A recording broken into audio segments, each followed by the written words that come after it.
de la ley bases y vamos a ver la entrevista de Javier Milei que dio hace unos instantes nada más, unas horitas, y lo tengo por aquí, desde, como les decía, el vivo de Eric Camerat, que recuerden ir a seguirlo, ya tiene 25.000 suscriptores Eric, busquen su canal, que acá lo tienen, Eric con CK, Camerat con 2M, RATH al final, así que lo van a seguir por favor, le ponen me gusta, hace vivos todos los días con la agenda de Javier Milei, le está haciendo un trabajo enorme, desde que asumió Javier Milei no dejó de hacer vivos, hace vivos todos los días, con lo cual es un trabajo muy importante el que está haciendo Eric.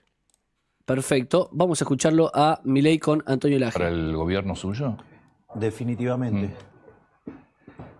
Primero hay que poner en contexto qué es lo que... Ahí está, no tenía la pantalla, acá está, Eric Camerat. Eric con CK al final del nombre y Camerat con 2M. Ahí lo tienen arriba de Urgente Milei. significa la aprobación de la ley bases Sí. y lo que hemos hecho hasta ahora, que nosotros definimos como la fase 1 del gobierno. Por un lado, hemos pasado la reforma estructural más grande de la historia argentina. La ley bases que pasó anoche es un hito histórico y monumental para la historia argentina. Primero porque es 5 veces más grande que la reforma que hizo Menem, siendo que la reforma de Menem era la reforma más grande de la historia argentina. Si a eso le sumamos que el DNU está vigente, eso significa que Argentina acaba de poner en marcha 800 reformas estructurales. Esto significa que Argentina, en términos de libertad económica, va a escalar 90 puestos. Argentina empieza a parecerse a países como Alemania, Francia, Italia. Con lo cual esto nos pone en un sendero de crecimiento a niveles de poder cuadruplicar nuestro PBI. Por las dudas, si alguno consulta, este es el periodista Antonio Laje, que no tiene nada que ver con Agustín Laje. Solamente comparten el apellido, pero no tienen ningún parentesco ni relación. Per cápita. Con lo que implica eso en términos de reducción de pobres, de indigentes y aumentos sustanciales en los niveles de vida. Cuestión estructural. Por otra parte, también hemos logrado consolidar lo que nosotros, una de nuestras principales políticas, que fue el déficit cero. Básicamente, los números hasta mayo han sido verdaderamente imponentes, a pesar de los continuos pronósticos de que era solamente un mes y al mes que seguía se caía. No solo eso, sino que además tenemos las esperanzas de que los números que van a terminar dando el mes de junio, que tiene en contra, digamos, la estacionalidad en términos de lo que es el pago de medio aguinaldo, van a ser números verdaderamente sorprendentes y eso nos va a dejar un colchón, esos 6 meses muy, muy grande, un colchón financiero muy, muy grande para enfrentar los pagos de intereses del mes de julio. Sí. Por lo tanto, la consolidación fiscal está en marcha y lo que viene de acá para adelante es, ya pasó la etapa del déficit cero, ahora vamos a la etapa de la emisión cero. Es decir, ahora se viene... ¿Esa es la fase 2? Claro, ahora se viene el cambio de régimen monetario. Básicamente, lo que nosotros estamos apuntando es a que lo que se denomina la base monetaria amplia no varíe más. Entonces, ya se... Es decir, no vas a emitir más. Exacto. Entonces, sí, pero hay algunas cosas muy importantes. Por eso estoy definiendo como base monetaria amplia, porque ahora quiero explicar algunas cosas, porque he visto algunos analistas, la verdad que de una pobreza conceptual verdaderamente grosera, entonces creí que algunas cosas no había que explicarlas, pero parece que sí hay que explicarlas. Dicho esto, está cerrado el grifo fiscal. Nosotros en esta etapa hemos eliminado fuertemente los pasivos remunerados. El cuasi fiscal representaba 10 puntos del PBI. Ya lo hemos bajado a 1. O sea, hay un ajuste adentro de las cuentas del Banco Central de 9 puntos del PBI. Parte va a quedar de ese déficit porque es algo que se generó en la primera parte del año. Y la idea es que la base monetaria amplia, que hoy está en el orden de 7 u 8 puntos del PBI, cuando históricamente la base monetaria, la simple, ha estado en el siglo XXI en torno al 9 o 10%. La base monetaria simple en Argentina hoy es 2,8 del PBI. Es decir, serían niveles de demanda de dinero propios del camino de una hiperinflación. Sí. Una de las cosas que está sucediendo es que la economía, digamos, como encontró un piso y está rebotando, la demanda de dinero está creciendo. Entonces, una de las cosas que vos estás viendo es que la base monetaria la simple, se está expandiendo como consecuencia del aumento del circulante. Es decir, la gente, dada la caída de la tasa de inflación. Bueno, una tontera que quería agregar, ¿no? A ver si me quedó acá alguno. No, pero ya lo voy a buscar. Denme un segundito. Esperen. Busco eso.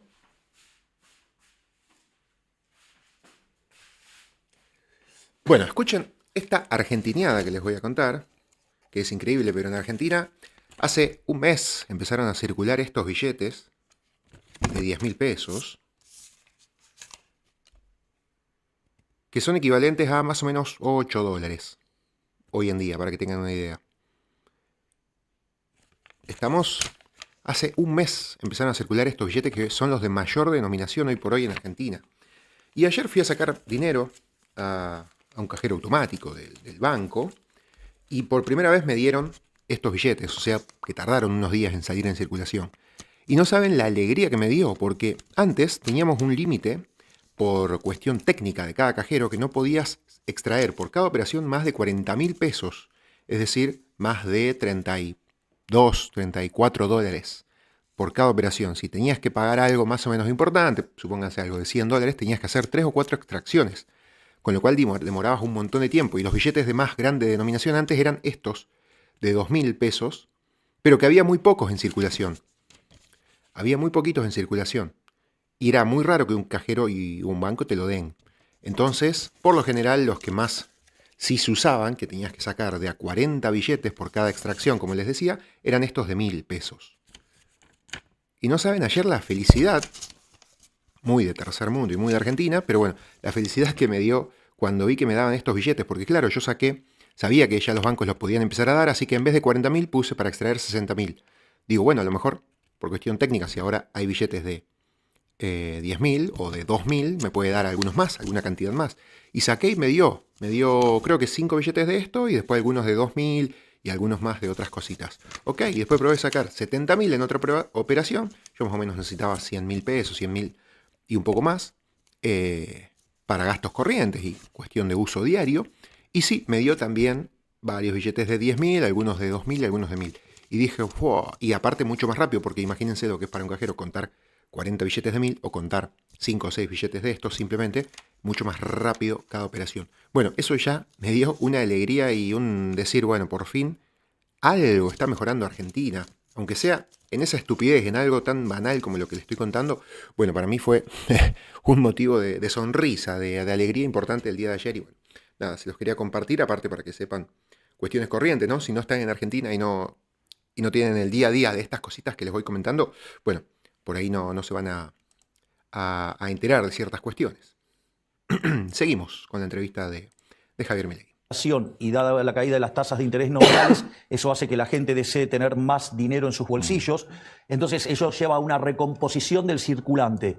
Y esa recomposición del circulante hace que vos salís de esos depósitos y entonces los bancos le piden al Banco Central que se emita y en consecuencia lo que vos tenés es que la base monetaria amplia está constante, pero va cambiando la composición. Es decir, hay un equilibrio virtuoso que en la medida que vos vayas avanzando en el aumento de la demanda de dinero y que se vaya recomponiendo la situación económica, lo que vos vas a tener es que cada vez la base monetaria simple se tiene que ir pareciendo más a la base monetaria amplia hasta que terminan de desaparecer por completo los remunerados. Bien. Eso es lo que tiene que ver con una de las partes, digamos, de la cuestión monetaria. Y entonces, una vez que nosotros terminamos de resolver el problema de los puts, esto ya estaría poniéndole casi un fin a lo que tiene que ver la cuestión de los pasivos remunerados. Una vez que nosotros además logramos converger en materia de inflación, que ahora voy a explicar qué es, cuando se cumplen todo ese conjunto de elementos, están dadas las condiciones para salir del cepo. Dicho esto es entonces, ¿qué es lo que está faltando? ¿Te puedo preguntar? Dale. Sí, falta solamente dale. una cosa. Dale. Y básicamente, si yo miro la inflación núcleo o miro la mayorista, ponele, lo voy a redondear, en 3,5. La verdadera inflación, digamos, que tiene Argentina no es 3,5, es 1,5. Porque vos tenés 2 de pauta de devaluación, ¿no? Sí. Entonces, la primera etapa es que ese 3,5 termine pareciéndose a 2. Una vez que se parece a 2, vamos a 1. Una vez que vamos a 1 y alcanzamos 1, o una de dos, o vos vas por una situación de tipo de cambio fijo o, digamos, vas a una situación de tipo de cambio flexible. Si consideramos que la economía está muy desmonetizada, podemos utilizar tipo de cambio fijo para que de esa manera poder monetizar lo que sucede, y entonces, digamos, solamente estás emitiendo contra demanda de dinero, o alternativamente ya directamente dejar libre el tipo de cambio. Eso hay que ver en qué condiciones monetarias llegamos, porque también hay que tener en cuenta que ahora viene lo que es el tercer trimestre del año. El tercer trimestre del año Argentina tiene en términos de dólares una situación negativa. Vendés dólares. Vendés dólares. Sí, es más, y una de las cosas que te pasó es que como se te adelantó el frío, porque tiene que ver con las importaciones de energía. Entonces, cuando vos, digamos, pase eso, nosotros tenemos, como estamos sobrecumplidos en las metas de reservas, podríamos hasta perder 4.000 millones de dólares de reservas. O sea, como propio de la... O sea, va a depender de lo duro y largo que sea el invierno, pero nosotros estamos muy holgados en materia de reservas. Entonces, y eso lo que va a implicar también es una contracción de la base. Entonces, tenemos que ver, digamos, cuando converjan las tasas de inflación, qué niveles de agregados monetarios tenemos, porque no sea cosa que le estemos poniendo un freno a la economía porque la estamos ahogando monetariamente. Y eso es la segunda fase. No solo eso, además vienen más reformas estructurales. Concretamente, digamos, ahora, la semana que viene, ya hacemos el nombramiento del doctor Sturzenegger. Lo primero que sacamos es, vamos a sacar lo que él llama la ley de hojarascas, que son un conjunto de regulaciones que entorpecen el funcionamiento del sistema económico. Son 100 leyes que se eliminan, pero que implican más reformas estructurales que 100 leyes. Y, por otra parte, en la medida que los números fiscales empiecen a mejorar como consecuencia del rebote. Digamos, Argentina encontró un piso aproximadamente entre el mes de marzo y el mes de abril. Cuando vos empezás a mirar los indicadores mes sobre mes desestacionalizado, empiezan a dar muestra de una recuperación. Los indicadores líderes están mostrando tasas positivas y cuando tomás los índices de difusión están arriba del 50%, que son la cantidad de series que empujan para arriba. Por lo tanto, digo, la economía está saliendo y en ese sentido, en la medida que los ingresos fiscales mejoren, nuestro programa implica bajar impuestos y eso ya nos permitiría enlazar con la etapa 3 del programa, que es directamente empezar a crecer fuertemente. ¿Puedo...? Sí, claro. Digo, para eso vine. Lo que pasa es que necesitaba completar esta parte. Yo necesito que bajes a tierra para todos nosotros gran parte de lo que planteaste. Por ejemplo, bueno, la pregunta básica es, ¿qué tiempo estimás esta fase 2? Es decir, ¿cuándo la Argentina va a poder abrir el cepo, que es el final de la fase 2?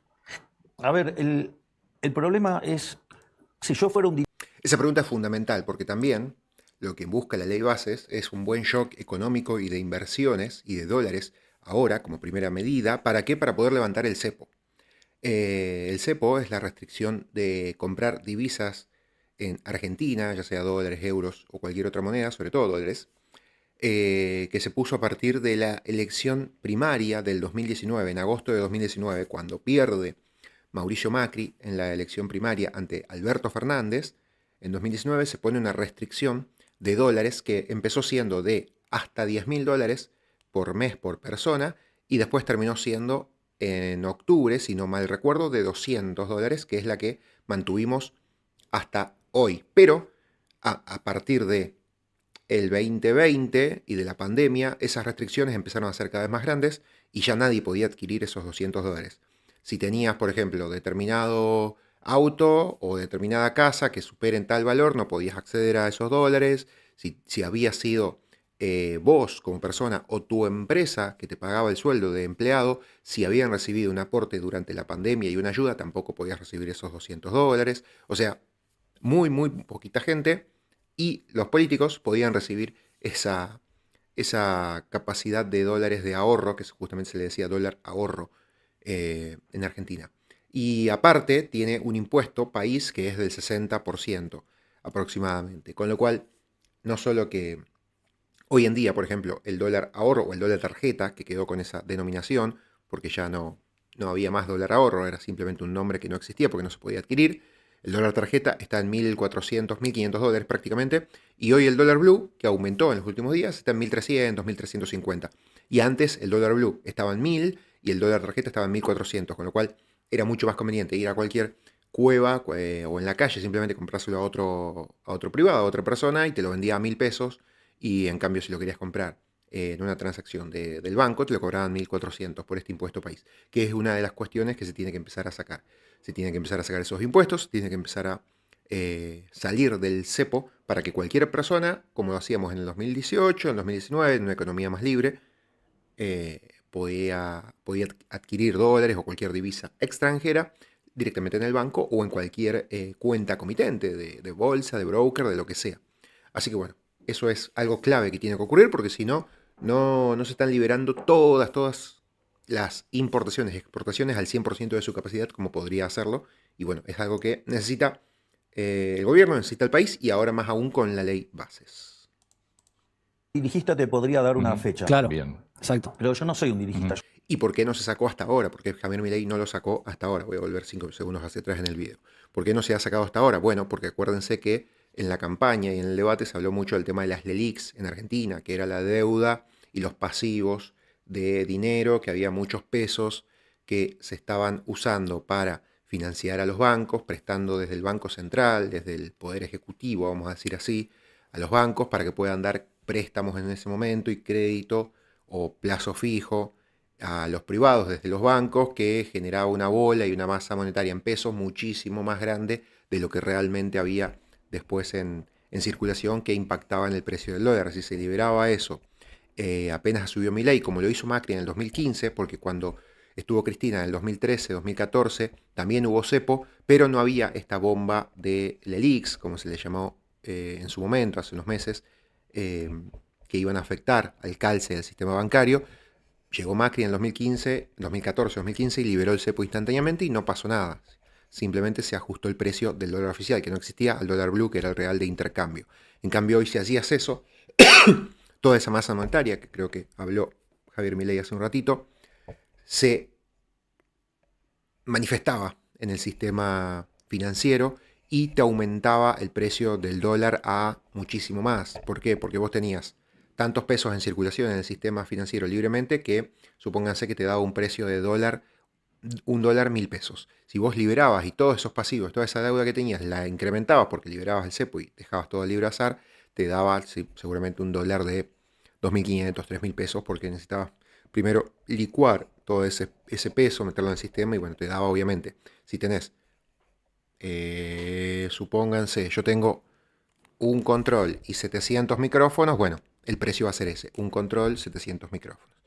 Pero si yo a estos 700 micrófonos todavía no estoy usando los 1.000 que tengo allá guardados, que eran eso prácticamente lo que había del leak, y después cuando libero todo se ingresan esos, el precio va a ser un control, 1.700 micrófonos. Entonces bueno, para que no ocurra eso, primero había que licuar toda esa parte del leaks para que queden esos 1.000 micrófonos que estaban allá ocultos, esos pesos, que primero se licúen, que se quiten del sistema, que no ingresen, o que ingresen de la menor manera posible, para que se mantenga el precio del dólar, el tipo de cambio y por ende la inflación también. Así que bueno, por eso es algo que fue de varios meses. Y probablemente, bueno, ya hay muchas empresas y bancos que están hablando de la liberación del cepo cada vez con más frecuencia, con lo cual ya se acerca la liberación del cepo. Yo pensaba que iba a ser ahora en julio, creo que se estira a agosto o septiembre. Hay muchos que están coincidiendo en septiembre que puede ser la liberación de este cepo. Si yo fuera un dirigista te podría dar una fecha. Claro, Bien. exacto. Pero yo no soy un dirigista, yo soy liberal. Y si vos te fijás, cada uno de estos procesos tiene implícita la toma de decisiones de los individuos.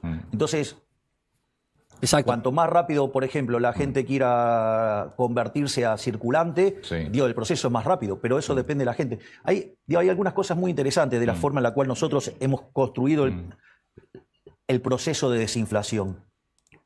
Para mí siempre es relevante tomarlo en la inflación mayorista, que es la que adelanta, Sí. ¿no? Entonces, si vos te fijas, nosotros en diciembre tuvimos una inflación mayorista del 54%. Eso anualizado te da una inflación del 17.000%. Si vos tomás la inflación del último mes, que fue 3,5%, eso anualizado te da 50. En rigor te da 51, pero yo estoy redondeando. Sí.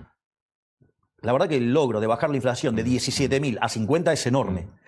Y eso le tenés que sumar algunas cosas interesantes frente a otros casos exitosos de estabilización. Porque en principio, digo, nosotros al final no tuvimos esa hiper que termina licuando todos los saldos reales de la economía, destruyendo todos los activos en términos reales, lo cual hace que sea mucho más fácil la estabilización ahí, porque digo, agarrás todo en el quinto Sí. subsuelo, pero digamos eso hubiera implicado 95% de pobres, ¿no? Y 50-60% de indigentes.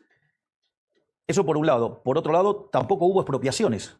Sí, no hubo un Bonex 89. Nosotros no hicimos un plan Bonex, Sí. pero vos sabés muy bien que muchísimos analistas, todos decían que esto se resolvía con un plan Bonex. Sin embargo, nosotros hemos eliminado el cuasi fiscal Sí. de manera respetando los derechos de propiedad. No hemos hecho controles de precios ni hemos fijado el tipo de cambio, que es una forma más rápida Sí. de bajar la inflación. Saludo, Oliver Troyer. ¿Sabe el gobierno, sabés vos como presidente, que lo que se percibe en la calle es una caída muy fuerte de los ingresos, del consumo y que la economía todavía no termina de arrancar? Bueno, ahí vamos a poner las cosas en relativo. Bueno, con respecto a esto, yo como les dije, el fin de pasado estuve dando vueltas y consulté con varias personas de bares, de sector gastronómico, de sector hotelero, y me dijeron que estuvo muy, muy parado todo, desde, obviamente, diciembre hasta mayo, y que en mayo se empezó a reactivar, y en junio, mayo y junio fueron los meses donde se empezó a mover muchísimo todo, que volvió a la actividad normal. ¿Por qué? Bueno, tiene que ver mucho con que todavía en abril, marzo no sabíamos qué iba a pasar, todavía había una inflación alta, de en torno al 10%, que venía bajando, pero bueno, todavía era alta y que no se sabía todavía qué iba a pasar. Aparte, la ley bases todavía no estaba ni siquiera, creo que aprobada en diputados. Una vez que empezó ya a aprobarse, a mejorar todo ese escenario político y viendo a las perspectivas hacia el futuro, bueno, como que la gente se empezó empezó a ver una luz al final del túnel, empezó a hacer vida más normal, si se quiere, y aparte porque me pasa con seres cercanos que están teniendo un buen ajuste en cuestión de salarios, que desde diciembre hasta abril habían perdido contra la inflación y que en mayo y junio empezaron a recomponer el salario. ¿Por qué? Porque la inflación llegó a un tope que empezó a frenarse, de hecho lo están diciendo así los datos, y porque los sueldos siguieron aumentando un poco más por arriba de esa inflación de los últimos meses. Entonces, bueno, la gente en ese sentido lo está sintiendo también, está saliendo y consumiendo un poco más. Que eso se fue mejorando en mayo y en junio, sobre todo en junio, pero ya en mayo como que fue esa bisagra y ese cambio. Y bueno, veremos si julio ya se sigue con esta movida ascendente, con este crecimiento. Cuando vos tuviste la caída del 2002, en el año el PBI cayó 10,9%, ponele 11%. En el segundo trimestre, que es cuando toman lugar todos los ajustes, esa caída fue del 16%. Pero esa es un tercio del tipo de crisis que nosotros enfrentamos, porque además nosotros teníamos un problema similar al que teníamos en la previa del Rodrigazo y teníamos un problema en el Banco Central que era peor que el que hubo en la previa de la hiperinflación de Alfonsín. Si vos mirás la caída en el primer trimestre fue de 5,1%, Sí, es decir, correcto. con lo cual la caída de una crisis 3 veces peor es de un tercio. Sí. Es decir, eso es un logro enorme. Cuando vos tomás, es más, el desestacionalizado cayó 2,6% la actividad en el primer trimestre respecto al cuarto trimestre, pero es más, el cuarto trimestre ya, digamos, con plan platita y con toda la inyección del gobierno anterior había caído 2,5, es decir, que ya venía cayendo. Entonces, digo, no, sí, porque esto es importante.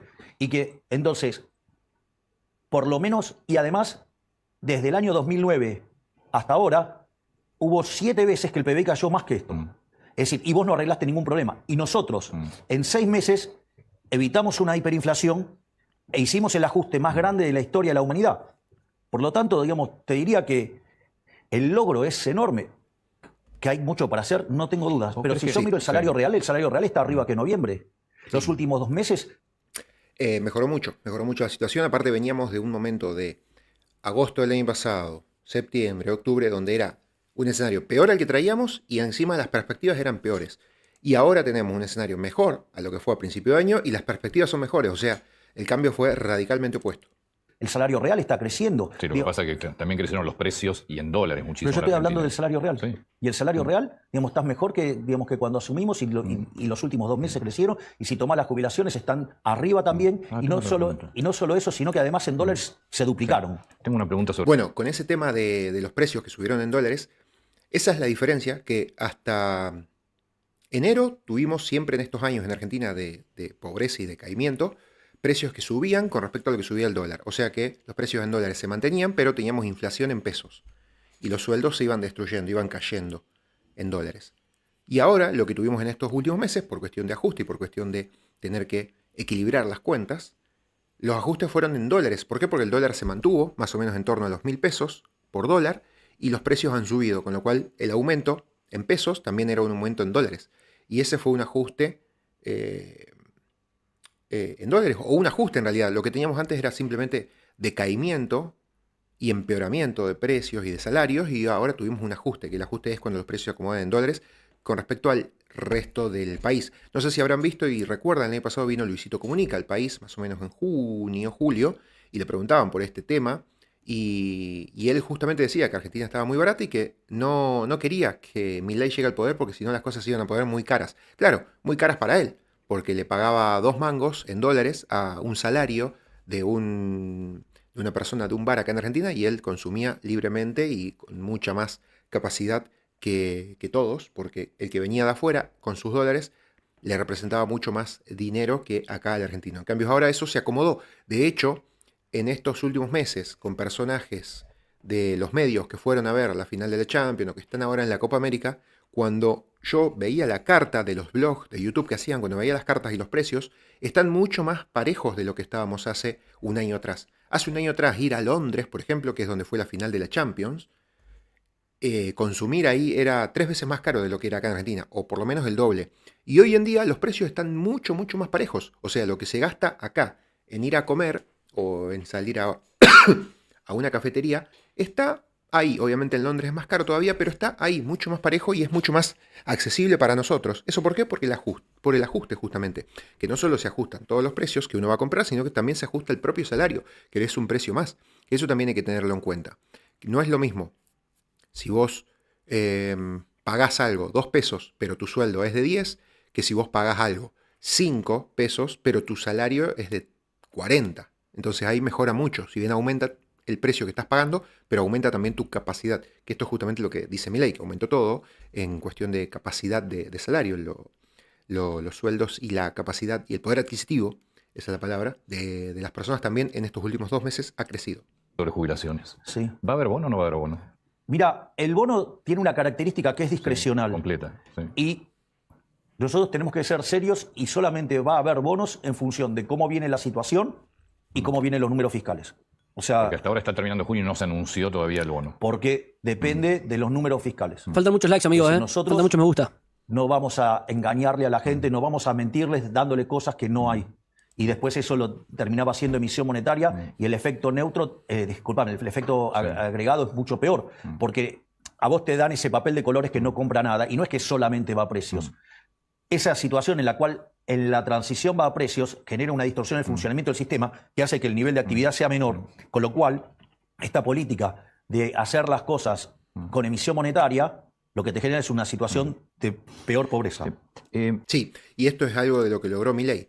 En la batalla cultural que él propuso y la batalla económica, para que la gente entienda un poco más de economía, la gente ahora entiende que lo que hace el surdaje es darle 2 migajas a determinadas personas, por ejemplo en este caso el bono de los jubilados, se le da un poco de dinero en el bolsillo a, supónganse, 100.000 jubilados, pero a coste de eso empobreces con emisión y con inflación a todo un país de 40 millones de personas por discrecionalmente darle plata a algunos. Entonces Javier Milei dice, no, yo lo que quiero mejorar es todo, que los 40 millones de argentinos tengan mejor capacidad de ahorro y de poder adquisitivo, y no voy a hacer populismo o socialismo de esa manera. El ministro Caputo había dicho que si se aprobara la ley Bases, cuando se apruebe la ley Bases se iba a reducir el impuesto país de 17 a 7,5. Efectivamente. Eso ahora, digamos, cuando termine de reglamentarse la ley y empiecen a correr los ingresos, a partir de ese momento, una vez que vos limpiás ese efecto, digamos, se empieza a aplicar esa reducción. O sea, la reducción, vos, está aprobada la ley, se reglamenta. Sí, cuando vos tenés todo en funcionamiento, bien. eso es una cuestión de caja. Sí. Entonces, ahí automáticamente después se saca. ¿Tiempo? Porque eso depende de ustedes ya, no es de la gente. Bueno, digo, sí, pero hay cuestiones operativas que resolver, digamos, no sé. Imagino que podrá ser en agosto, supongo. Es bueno, pronto. Está bien. No, bueno, está bien, digo, o sea, por eso, porque vos necesitas reglamentarlo, pero también vos necesitas que esté funcionando, es un problema de caja. Es una segunda fase que empieza ahora, donde vamos a empezar a ver en la calle que la economía se empieza a mover. De hecho, la economía se está moviendo. En sectores muy particulares. la vida es así. Sí, sí, no, también, pero se debería la extender. realidad Sí. es heterogénea, digamos, es naturalmente así. Sí. Y algunos van primeros y otros van Sí. después. O sea, es parte de la vida misma. Lo que sí podemos decir es que hay fundamentos para que empecemos una recuperación Bien. sólida. Y acá hay varios elementos que juegan. El primer tema es, vos venís de una economía que durante 20 años se estuvo comiendo el capital. Ujú. Por lo tanto, al haber poco capital en la economía, eso se traduce en niveles de productividad muy altos. Quiere decir que los proyectos, en términos reales, tienen retornos muy altos. Eso es un disparador de la inversión. Ese es el primer punto. El segundo punto es, vos tenés un efecto de rebote. O sea, vos tenías el pánico, la gente en pánico no consume, digamos, se Claramente. retrae. Y ahora, digamos, cuando pasó el pánico, empieza a expandir también. Además, tenés recomposición de salarios reales y de jubilaciones, digamos, que le vienen ganando a la inflación. No solo eso, con lo cual tenés un efecto desde el lado de la oferta, tenés un lado desde el lado de la demanda. Y por otra parte, una de las cosas que es muy importante, el corrimiento del sector público de la economía, el gasto público en términos reales cayó 30%. Es decir, y además eso implicó un ahorro fiscal de 15 puntos del PBI. Ese ahorro ahora vuelve para que la gente lo pueda usar, no para que se lo esté comiendo el fisco. Esto no es un tema menor, porque la parte interesante de esto es que nosotros discutíamos en diciembre la hiper y hoy estamos discutiendo los créditos hipotecarios. Digo, eso me parece que como cambio en el eje de la discusión no es Es trivial. una pregunta que yo había notado. ¿Sacarías un crédito hipotecario ahora o esperarías? Sí, yo estaría en condiciones de, digamos, aparte, porque vos lo que ves es que, digamos, primero que las tasas de interés en términos reales son muy bajas. Buena pregunta esa, ¿eh? Segundo, que las propiedades están deprimidas. Y por otra parte, Sí, es vos verdad. vas a tener una situación donde tus ingresos van a mejorar y además con la inflación a la baja, con lo cual te diría O sea, que... vos sacarías hoy un crédito hipotecario. Sí. No esperarías a que bajen más las tasas. Sí, podés hacerlo, pero te va a costar más caro la propiedad bien. que vas a comprar. Tiene que ver con eso. O sea, y aparte de la apuesta es, ojo, porque la propiedad vale algo hoy y cuando vos quieras ir por la tasa más baja, digo, también es más Lógico. alto Exacto. el valor de la propiedad. Nombraste a Sturzenegger que la semana que viene ya se incorpora al gobierno. Sí, ayer estuvimos trabajando 3 horas con Federico. Sí. ¿En qué lugar? Vamos a crear un ministerio que tiene como misión básicamente continuar con el proceso de reformas. O sea, yo siempre digo, para que la gente tenga algo para visualizar qué es lo que tengo en la cabeza, digo, bueno, parecernos a Irlanda. ¿Irlanda qué quiere decir cuando digo eso? Que era un país que era el más miserable de Europa y hoy es un país que tiene un PIB per cápita 50% superior al de Estados Unidos. Sí. La realidad es que a mí con eso no me alcanza. O sea, yo digo, quiero hacer que Argentina sea el país más libre del mundo. Y conforme un país es más libre, es mucho más rico. De hecho, los países más libres son cerca de 12, 13 veces más ricos que los reprimidos. O sea, tienen 25 veces menos de pobre en el formato estándar, 50 veces menos en el extremo. Entonces, ese es el modelo. El modelo es el modelo de la libertad. Y ese es el área que va a tener Sturzenegger. Sturzenegger es el encargado de llevar a cabo las reformas estructurales para que ganemos libertad económica y podamos seguir creciendo, poder seguir poniéndole musculatura al crecimiento de largo plazo. Se habló mucho de un informe del Fondo Monetario que hablaba de una devaluación del 30%, que en junio se terminaba el dólar blend, que era el dólar de liquidación de exportaciones. El ministro Caputo lo negó esto sistemáticamente. ¿Te preocupa el valor del dólar hoy en Argentina? No. No, y voy a explicar por qué. Vos hoy no comprás dólares libremente. O sea, todavía tenemos... Comprar bonos, sí. Entonces vos comprás dólares por una vía indirecta, es decir, lo comprás vía bonos. El problema es que el bono no, es un mecanismo indirecto. Sí, sí, sí. Entonces, entonces el dólar no solo está reflejando las cuestiones que tienen que ver con el dólar, sino que al mismo tiempo está reflejando cuestiones que tienen que ver con el bono. La verdad que la conducta de algunos diputados con tanta vocación por destruir el equilibrio fiscal, cuando nosotros teníamos el riesgo en la zona de cerca de 1150, lograron hacerlo llevar hasta 1600. Eso que contamina la percepción de la solvencia intertemporal de la economía y que se impacta sobre el precio de los bonos, que los hace caer y que el riesgo país, los degenerados fiscales los llevaron a 1600, la contracara de eso es que también, digamos, se manifiesta como un dólar más alto. Eso es una cosa. Faltan muchos me gusta, amigos. La segunda es... Tenemos 150. Vos Somos más de en este 300. periodo, de vuelta, tenés el periodo donde estacionalmente perdemos divisas. Algunos hicieron una lectura de que eso era un problema y en realidad es parte de la estacionalidad. Es decir, es como decir que hay un problema porque Antonio hace frío en invierno. Digo, es casi como una estupidez, pero bueno, digamos, o sea, esa es la calidad de analistas que tenemos. Y lo otro, digamos, que a mí también digamos, me parece interesante para tener en cuenta, digo, que es lo que está explicando este movimiento, es que pagaste el medio aguinaldo. Y, digamos, y la gente, digamos, tiende a... Por lo tanto, no me preocupa. Y en términos de comercio exterior, ¿es un dólar competitivo el actual o vos crees que va a haber modificaciones? Y supongamos, digo, te hago la cuenta al revés. Supongamos que no fuera competitivo. Gracias a los que están dejando like, ¿eh? Devaluando. Gracias. Bueno, esta es la clásica solución que todos proponen siempre. Bueno, Esa era mi otra pregunta. sería un disparate. Suponete que te lo hago con un modelo... Si no tenés que buscar competitividad bajando impuestos, por ejemplo. Exacto, eso es lo que nosotros estamos proponiendo. Y de hecho, la idea en el programa de crecimiento que estamos haciendo es con el gasto público fijo. De modo tal que todo lo que se genera de crecimiento y que se traduce en aumento de la recaudación va a permitir bajar impuestos. Y entonces la idea es terminar simplificando la estructura tributaria y que de 170 impuestos vayamos a 10. Obvio que esto, digamos, por eso es tan importante ahora que viene lo que es el Pacto de Mayo. Entonces, en ese sentido, digamos, ¿dónde estábamos? Con el dólar, con el dólar competitivo o no competitivo. Ahora vamos por este lado. Suponete que yo tengo un modelo muy simple de transables y no transables. Y la competitividad viene dada por el precio de los transables respecto de los no transables, ¿no? Es es una forma estándar de mirar el problema. Primero te cuento, si vos pensás en esos términos, la baja del gasto público implica que el tipo de cambio, digamos, se vuelve más competitivo, porque impacta directamente. Nosotros hicimos una reducción del 30% real del gasto público. Detalle que lo dejo, digamos, para los ignorantes, digamos, que viven engañando gente vía consultoras. Pero ahora voy a ir a otra parte. Suponete lo siguiente. Tenés la foto y viene un torpedo y te rompe la mitad del sector no transable de la economía. Con lo cual vos tenés una contracción de oferta. ¿Qué crees que va a pasar con el precio de los no transables?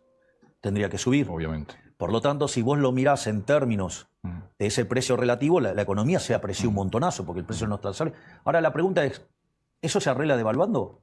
Sería un disparate. Vos lo que tenés que arreglar es la recomposición del sector no transable.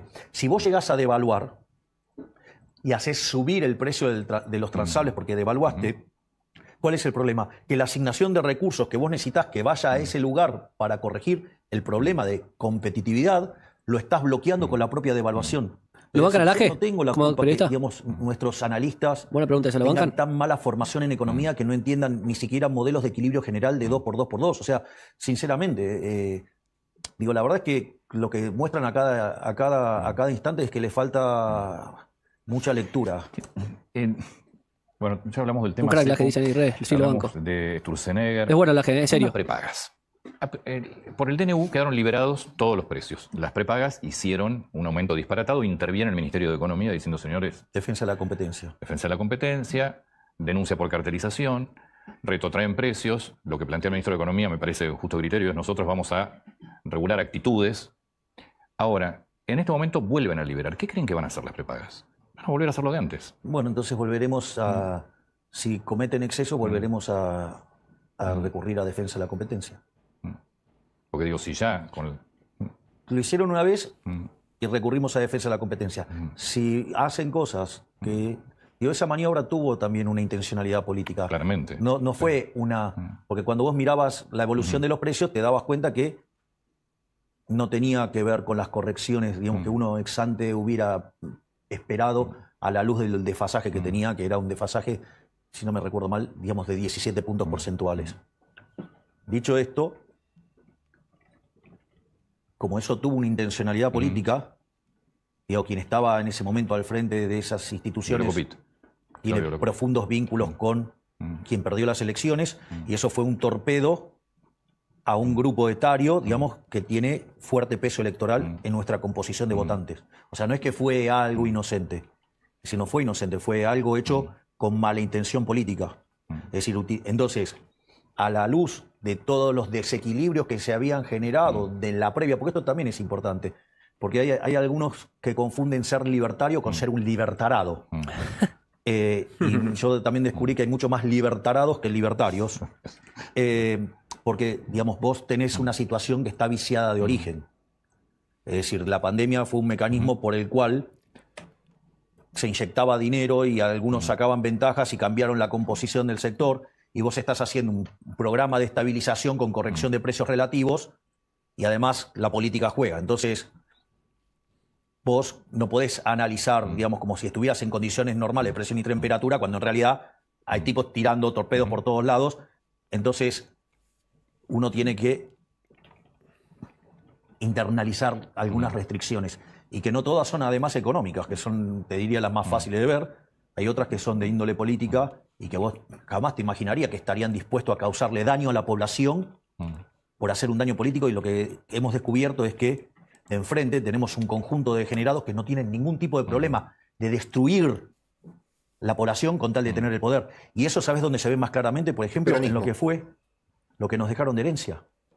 Si nosotros hubiéramos abierto el cepo el primer día, Ahí está, nos habían pasado todas las colocaciones a un día, Claro, con lo cual hubiéramos cuadruplicado o quintuplicado la oferta de dinero, la base monetaria en rigor, en un día. Las colocaciones a un día se refiere a los préstamos, que los préstamos para las tasas y para las inversiones en plazo fijo en Argentina eran de 30 días, pasaron de las LELIQs de 30 días también, pasaron a un día, con lo cual los vencimientos se pasaron de 30 días a un día, con lo cual era algo mucho más rápido. ¿Para qué? Para dejar una hiperinflación, justamente.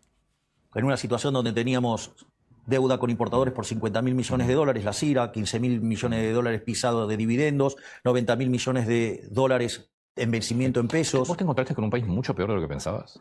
Sí, era mucho peor que lo que creíamos, porque había partidas ocultas. Nosotros, por ejemplo, creíamos que el problema del Banco Central eran solamente los pasivos remunerados. Y lo que descubrimos es que no solo estaba el problema de los pasivos remunerados, había una cosa que es muy perversa, que es el tema de los puts. Sí. Cuando el gobierno anterior desea financiar el déficit fiscal, no consigue que los bancos le financien, entonces prefieren hacerlo vía el Banco Central. En esa operatoria, que prefieren hacerlo vía el Banco Central, cuando vos tenés una opción, ya sea un put o un call, que está en condiciones de ser ejercido, en realidad, digamos, o sea, tu verdadero problema. Un put es una opción de venta a determinado precio pactado anteriormente con una prima, o sea, una prima es, por ejemplo, el 10%. Vos, si querés comprar, supónganse, no sé, este micrófono, pero no tenés la plata para comprarlo hoy, pero lo podés comprar de acá a un tiempo, a determinado tiempo, un mes, 2 meses, lo que sea, porque vas a tener la plata, vos podés hacerlo con un call, con una opción de compra. Pagás simplemente una parte, la prima, que puede ser más o menos un 10, 15%, 5%, depende de lo que sea la prima, que es como una seña, y después, el día del vencimiento, ejerces, si querés, comprarlo al precio que lo sellaste cuando pagaste la prima, la seña, digamos. Y si no querés, no lo pagás y perdés ese porcentaje de la prima de la seña que pagaste. Bueno, y el put es al revés, es con la venta. Por ejemplo, yo te quiero vender este micrófono y te pongo de precio 100, pero ahora pagame la prima, que son 10, y después yo, cuando venza ese plazo de la opción de venta, en ese caso, el put, bueno, te lo vendo a ese precio que señamos en el momento. No importa si después, cuando se ejecute toda la operación de put o de call, el precio de este micrófono en vez de 100 es 120 u 80. No importa, porque total nosotros ya lo señamos con otro precio anterior. Bueno, eso se refiere ahora Javier Milei con el tema de los put y los call. Son opciones de compra o de venta. Put se le dice a la venta, call a la compra.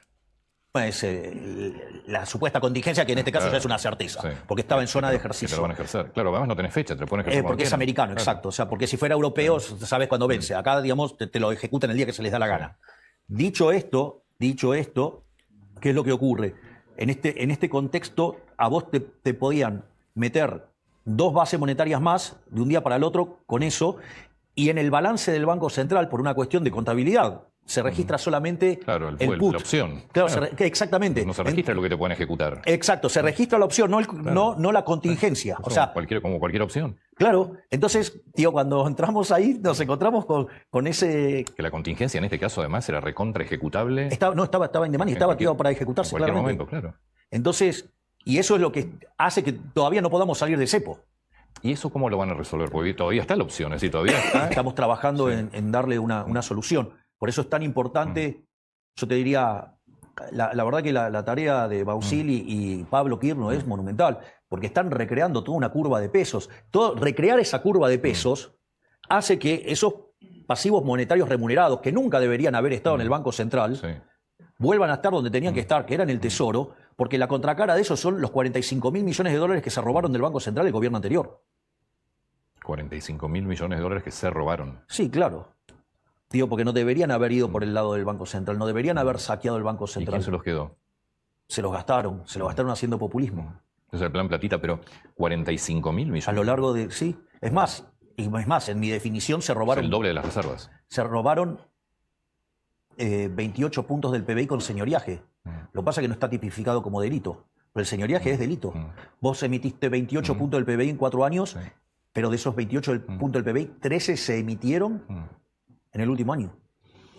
O sea, te das cuenta que estamos hablando se patinaron cerca de 90.000 millones de dólares. El último año nada más.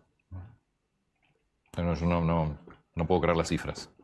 Bueno, Se vio todo lo que pusieron en la calle, pero vos me estás hablando de 90.000 millones de dólares. Es una- Esta es una gran razón de por qué el populismo, el socialismo, el zurdaje, el peronismo, el kirchnerismo y todos los partidos latinoamericanos quieren llegar a los estados y a los poderes, porque fíjense la cantidad de dinero que manejan con los estados. En este caso Argentina pueden manejar esos miles de millones de dólares y en otros estados como el colombiano o el mexicano, mucha más plata, mucho más dinero, al ser poblaciones más grandes, más caudalosas. Y bueno, en poblaciones más chicas un poco menos, pero fíjense los montos que se pueden llegar a manejar en un año de gobierno. Entonces por eso claramente todos los izquierdismos en Argentina le interesa tanto llegar al poder y eternizarse en ellos, para poder robar miles de millones de dólares. una fortuna. obvio. Digamos, eso es el populismo. Eso es lo que nos dejaron plantado. Ahora, digo, yo no voy a estar llorando por la herencia, porque en condiciones de presiones normales, en condiciones normales de presión y temperatura, vos no tenés un presidente liberal libertario. Digo, por algo soy el primer presidente liberal libertario de la historia de la humanidad, porque digo, o sea, no es el estándar. Digo, tiene que estar todo muy roto. La diferencia era si estallaba, y creo que nosotros esto lo hemos hablado en alguna entrevista. Te dije que era mucho más fácil arreglarlo si Lo que estallaba. pasa es que el daño que tenías es gigantesco. Obvio, pero ellos qué era lo que esperaban, que en lugar de actuar como libertarios, actuáramos como libertarados y que nos estallara todo y en diciembre arrancaban los saqueos y en enero ya ellos volvían al poder, todo el ajuste se hacía por las malas y todo era culpa de los libertarios y entonces ibas a tener 100 años más de populismo hasta que nos hundiéramos en la más guarra de las miserias. ¿Te puedo volver al principio de la fase 2? Donde quieras. Pero trata de llevármelo a nuestra vida y a nuestro lenguaje. Explícame la fase 2 en la calle, para todos nosotros. O sea, ¿en qué nos va a cambiar la fase 2 del gobierno? Con la ley de bases aprobada, el paquete fiscal aprobado. La fase 2 tiene algunos elementos interesantes. Que empezás a aprovechar los réditos de haber hecho la estabilización. Y eso va a significar un nivel de actividad recuperándose, Bien. una mejora del empleo, una mejora de los salarios respecto de la inflación, mejora de las jubilaciones respecto de la inflación, tasas de interés más bajas, la existencia de créditos, ¿sí? Y un proceso de inversión donde el RIGI juega un rol fundamental para conseguir nuevas Bien. inversiones. Y eso lo que vos tenés en la fase 2 implica, además, empezar a terminar definitivamente con el problema de la inflación, que cuando vos tengas eso terminado y vos puedas asegurarte que la emisión sea cero, podemos ir a la ley de emisión cero, donde básicamente si vos emitís dinero... Está la ley comparada delito de lesa humanidad. Exactamente, donde va preso el presidente, el ministro de Economía, el presidente del Banco Central, todo el directorio y los diputados y senadores que aprueben esas cosas. Vos me podés decir, bueno, pero puede venir alguien y la puede cambiar. Sí, pero como tiene esa característica de lesa humanidad, puede volver otro y Sí, decir... no prescribe. Exactamente. Eso no es menor, porque eso es determinar que se muere la inflación.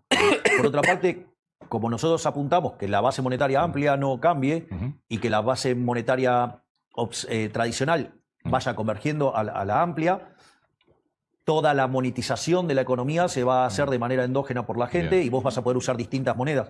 Entonces, y vos vas a tener más reformas estructurales. Nosotros tenemos todavía más de 3.000 reformas estructurales. Ya metimos 800, vamos a meter 3.000 más. Ese va a ser Sturzenegger. Exactamente. Y eso es todo inyección al crecimiento. ¿Dolarización ya quedó al margen y va por...? No, la dolarización va a ocurrir naturalmente. Esa es la dolarización endógena. Endógena, claro, porque si yo dejo fija la cantidad de dinero, ¿sí?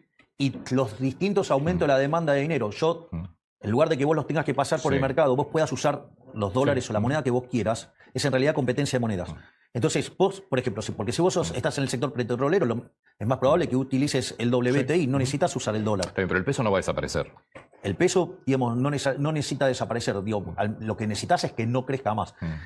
Y para, digamos, y para que vos no tengas un problema con los precios en pesos y forzar la deflación, lo que dejas es que ingresen las otras monedas. Sí, correcto. Entonces, Estaba muteado. Yo igualmente prefiero que se dolarice. ¿Por qué? Porque lo que justamente defendíamos el año pasado de la dolarización en campaña es que vos si dolarizás, después no se puede volver atrás. Y no hay chance ninguna de que de acá a 12, 15 años un gobierno socialista vuelva y emita como lo han hecho los gobiernos kirchneristas hasta acá. Vos si dolarizás, ya eliminás esa posibilidad. Lo que quiere hacer Javier Milei es mantener el peso con libre competencia de monedas y, como decía él, que sea delito la emisión de lesa humanidad. Pero bueno, eso creo yo que es más cambiable, es algo más reversible. Y por eso, en este caso, acá discrepo con Javier Milei y no me gusta que no se dolarice. Tal vez de acá a 3 años se dolariza y chau. Pero bueno, hoy por hoy lo que está planteando Milei es esto y yo creo que sería un poquito peor de lo que realmente sería una dolarización que después el día de mañana no lo podés revertir, o por lo menos si quisieran, yo creo que el argentino no dejaría a los gobiernos que lo hagan, así como sucede en Ecuador. de esa manera vos mantenés los precios alineados sin que tengan tantas fluctuaciones, porque si vos obligaras a que pasen por los pesos, lo que estás haciendo es obligar a que vendan esas monedas extranjeras. Entonces, lo que a vos te ocurre es que va a empezar a darse la monetización de la economía con la presencia de nuevas monedas. Va a haber un momento que va a ser tan grande la relación entre el resto de las monedas y el peso que digo, puede decidirse en algún momento sacarlo. Lo puedes hacer. Muy buena entrevista. Desde mi punto de vista, lo mejor sería sacarlo, porque está claro que yo no quiero emitir. Pero a mí no me consta que otros no quieran emitir. Pero bueno, eso también es un proceso en el cual digo, se va a ir dando con el tiempo. Pero esto es como todo, Antonio. A ver, están todos ansiosos con la inflación. Y ahora, digo, vos toma cualquier reportaje mío y yo te decía, ¿cuánto tiempo tarda en bajar la inflación? 18 meses. 18 a 24. Siempre planteaste un programa a 30 años, básicamente, con distintas etapas. Exacto. Digamos, o sea, para que... De hecho, la dolarización, si yo mal no recuerdo, era al año o año y medio que se empezaba a plantear. Se empieza, claro, digamos, primero tenés que arreglar todo el desastre que te dejaron el Banco Central, que es bastante más grave de lo que había, y una vez que vos saneás el Banco Central, una vez que estás en el régimen de competencia de monedas, y tenés un sistema financiero anticorrida, recién ahí podés avanzar la dolarización. ¿Te preocupa que suba la inflación en junio, como están planteando las consultoras a raíz de la suba de tarifas, que se vaya a 5,2, 5,5? No porque si yo miro la tendencia es a la baja. Creer que toda esa tendencia no puede tener un serrucho es un error conceptual enorme. Camilo, lo que me... Claro, este mes de junio, que va a salir el dato de inflación el 10 o 15 de julio, va a ser el primer mes de Javier Milei con inflación al alza. Y bueno, acá vamos a tener detalles de Javier Milei de por qué puede ser eso. Me preocupa mucho más en el sentido de que hay que mirarlo. Para mí lo que hay que estar mirando todo el tiempo es la core y la mayorista. Sí, correcto. Entonces, y siempre el comparado es, tenés un piso de 2 porque tenés la pauta devaluatoria. Aparte los servicios públicos los sacás, no están en la core. Bien, exacto, porque vos en el medio lo que estás... Ese piso de 2 es el crawling peg del dólar oficial, que en Argentina quedó, desde que asumió Javier Milei, un 2% de todos los meses de evaluar el dólar oficial. Teniendo es una recomposición de precio relativo. Una recomposición de precio relativo no es inflación, es recomposición de precio relativo, que lo vas a manifestar como una situación donde te suben los precios, pero eso es un problema de la recomposición, no de... Mira, te lo hago con un ejemplo más fácil. Suponete que tenés una situación X en la economía y por algún motivo, no sé cuál que fuera, hay una caída en la demanda de dinero porque inventaste un mecanismo por el cual cambias los modos de pago y entonces demandás menos dinero, pero no por nada más que por eso. Por lo tanto, o sea, la demanda de dinero cae. ¿Cuál es la consecuencia? Que pierde poder adquisitivo el peso. O sea, con lo cual tenés un salto de once for all, de una vez para siempre. En el nivel de precio, pero eso no es inflación, es un cambio de precio relativo. Yo tengo 2 preguntas. Una... Qué bueno, son las 2 preguntas, o sea... Por ahora. Esta semana Lula dijo que vos deberías pedirle disculpas. Escuchen esto. Ahí está, lo que ¿Qué veíamos pensás de antes Lula? ¿Qué pensás de lo que dijo? en Twitter. La verdad que una discusión tan chiquita, ¿no? Parece una discusión de de criaturas de preadolescentes. Falta mucho me gusta, amigos, ¿eh? Porque digo, es el mismo mecanismo de Petro, es el mismo mecanismo de Sánchez. O sea, No, lo de Sánchez fue distinto, porque No, Sánchez no, hubo un no, insulto, no, un insulto no. previo del gobierno de Sánchez a través de Puente. ¿Y vos te crees que Lula no hizo cosas parecidas Pero lo de Sánchez fue metiéndose? mucho más grosso. ¿Y no te crees que Petro y Lula no hicieron cosas similares? En el caso de Lula metiéndose activamente en la campaña electoral nuestra.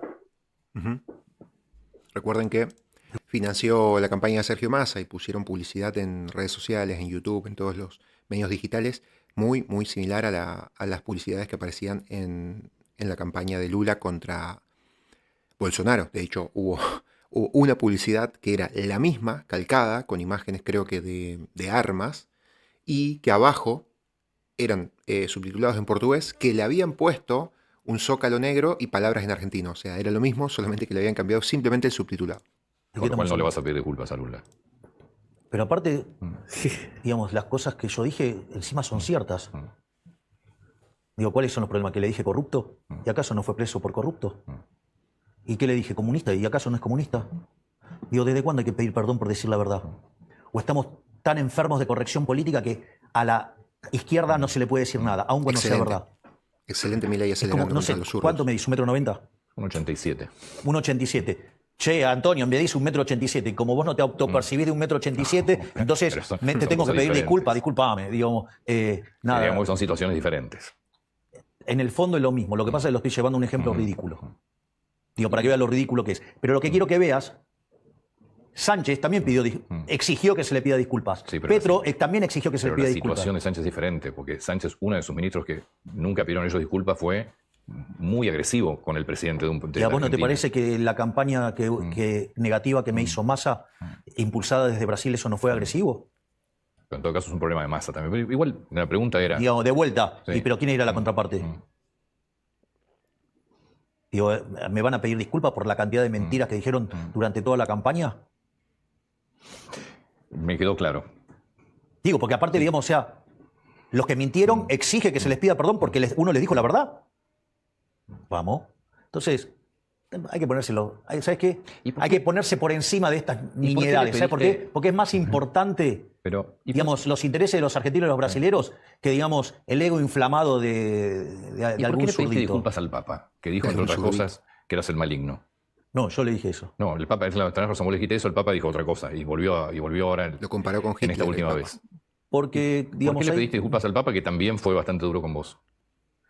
Pero fue distinto lo que hizo el Papa y él tiene una interpretación de los hechos y tiene una visión de algunas cosas que es directamente opuesta a la que yo tengo. Ujú. Y una de las cosas que yo me di cuenta ahí es que por más que vos tengas una visión distinta y que hasta tengamos interpretaciones distintas de las Sagradas Escrituras, eso no ameritaba que yo utilizara los calificativos que utilicé, porque ahí me equivoqué, porque en el fondo le estaba diciendo algo por pensar distinto y por tener una lectura de las Sagradas Escrituras distinta, digamos, a la que tengo yo. Digo, él no tiene por qué comprar mi argumento de Samuel 8 y mi argumento sobre Sí, San yo igual creo Lucas. que la visión del Papa es política, netamente. Es un Papa peronista, me parece que es política, es completamente política. Yo creo que tiene que ver con su forma de ver desde la perspectiva de un jesuita. Pero eso en el momento, yo caí en la trampa de creer que era una cuestión de índole porque es peronista. Ese fue mi error y por eso contesté como contesté. Y cuando me fui desasnando sobre temas vinculados a la interpretación y lectura de las Sagradas Escrituras, digo, las cosas son bastante... O sea que no lo pones dentro de lo político, para nada. No, no, mucho más porque- Bueno, fíjense qué importante, ¿no? Un presidente de derecha como Javier Milei, admitiendo cuando se equivoca, incluso dijo, me desasné, o sea, me desburré, me ignoricé, me instruí sobre ciertas cosas, estuve equivocado y bueno, fíjense cómo recula un poco en su posición que tenía hace unos años. Y fíjense qué importante, porque nunca van a escuchar a un presidente de izquierda decir nada de que se equivocan. Y acá Javier Milei se equivocó, o por lo menos eso es lo que él dice, me equivoqué y nada, reconozco el error. Fíjense las diferencias, ¿no? lo religioso. No, porque creo que tiene que ver con su lectura, digamos, de cómo se interpreta. O sea, después yo puedo compartir o no, hay cosas que comparto, cosas que no, digamos, o sea, pero Digo, esa es la interpretación de él. Digo, ¿y quién dijo que la mía es la correcta? ¿Te interesa mucho lo que piensen de vos? Digo, ¿te preocupa? Digo, fundamentalmente por ¿En serio me lo preguntás? lo del premio Nobel, sí. Hay una cuestión. En primer lugar, en términos generales, me importa un rábano. Bien. Porque tu opinión. A ver, yo soy liberal libertario. Entonces, yo, digamos, bajo la regla del principio de no agresión, bajo la regla de libre comercialización, con respeto al derecho a la vida, a la libertad y a la propiedad, tu opinión es tu propiedad. Así que vos podés decir lo que se te cante. O sea, vos podés decir todo lo que se te ocurra. Sí, con respeto. La definición de respeto también es Correcto, relativa. sí. Es relativa, digo, tampoco es tan grave. Porque tiene que ver con contextos, o sea, no es tan complicado. Es decir, a veces algo dicho con un insulto es mucho más suave que algo dicho con lindas formas. O sea, digo, la estupidez de las formas es para gente muy limitada intelectualmente. Digo, de hecho, digamos, uno de los grandes pensadores y grandes arquitectos de la mejor Argentina era un puteador serial, digamos, que era el caso de Sarmiento. Así que, digamos, y sin embargo hizo, digo, desasnó a este país. Entonces, con lo cual eso te diría que... Lo que a mí me parece es que hacen una interpretación de lo que yo dije que es falso. O sea, se toma un segmento de una conferencia y se lo aísla y dice una determinada cosa. En ese sentido, lo que yo dije es que lo que estamos escribiendo con Demian, nosotros, en economía, vos tenés una inconsistencia entre, lo voy a poner en términos de metáforas, entre la idea de la fábrica de alfileres, técnicamente se llama rendimientos crecientes. De hecho, de las 3 horas que estuvimos con Sturzenegger, 1 hora estuvimos discutiendo esto. Y la idea de la mano invisible, digamos, acorde a la interpretación de Pareto. Eso genera una inconsistencia que vos o elegís una o elegís la otra. Si elegís la fábrica de alfileres, vos te quedás con la explicación del crecimiento económico, algo muy importante en los últimos 250 años de la humanidad, pero tenés una inconsistencia en términos de eficiencia que la teoría económica hoy la resuelve con el accionar del gobierno, lo cual es una contradicción en sus términos. O sea, porque la presencia del gobierno destruye crecimiento, no crea. Entonces, ahí tenés una inconsistencia. La otra es tomar una posición, como toma la academia, se queda con el óptimo de Pareto, con la mano invisible, y deja de lado los rendimientos crecientes, es decir, la fábrica de alfileres, y le pone un parche al modelo para que genere crecimiento a dedo, lo cual es un espanto. Entonces, nosotros con Demian lo que estamos haciendo es corregir esa inconsistencia para poder explicar el crecimiento económico en un sendero de optimalidad de Pareto, no solo presente, sino futuro. O sea, una optimalidad intertemporal. Ahora, ¿qué pasa? Cuando vos haces eso, eso implica que tenés que redefinir cómo funcionan las empresas, que tenés que redefinir cómo funcionan los mercados. Digo, que tenés que redefinir... O sea, tenés que redefinir la economía.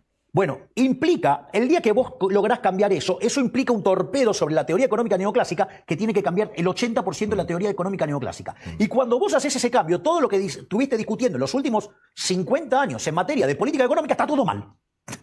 ¿Comprendés? Sí. Entonces, si vos llegás a lograr eso, y eso es una contribución digna del premio Nobel, eso no quiere decir que yo me postulé. Lo que dije es, nosotros estamos trabajando en algo que es un torpedo a la línea de flotación a la teoría económica neoclásica.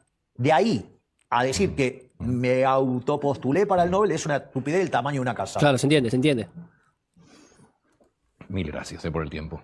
No, por favor, espero haber sumado algo para Desde ya que sí. que poder, digamos, que No, los además, argentinos tengan la tranquilidad que estamos yendo por el buen camino y que estamos haciendo algo que... Hay algo que es muy importante que hay que entender. Nosotros estamos revirtiendo más de 100 años de decadencia. Y ayer hemos dado el primer paso. Ayer hemos dado el primer paso para salir de la decadencia de los últimos 100. Y estamos gestando las condiciones para que Argentina vuelva a ser el país más próspero del mundo. Porque vamos a hacer que Argentina sea el país más libre del mundo. Y si Argentina es el país más libre del mundo, va a ser el más próspero del mundo. Y en eso nos va la vida a nosotros. Presidente, gracias. Gracias, Antonio. Por favor. Che, gran entrevista, amigos, Bueno. Gran entrevista. Sí, buena entrevista. Buena entrevista. La que dio Javier Milei ahí con Antonio Laje, la verdad, se me pasó volando. Fue tan buena que se me pasó volando. Ya pasó 1 hora de la entrevista y la verdad que bastante interesante. Pudimos además agregar algunas cositas que íbamos diciendo. Y bueno, fue tal vez un poquito distinta esta entrevista a otras, por eso seguramente fue interesante y se nos pasó volando. Y aparte, bueno, en lo personal hacía ya más de un mes que no escuchaba a Javier Milei en ninguna entrevista.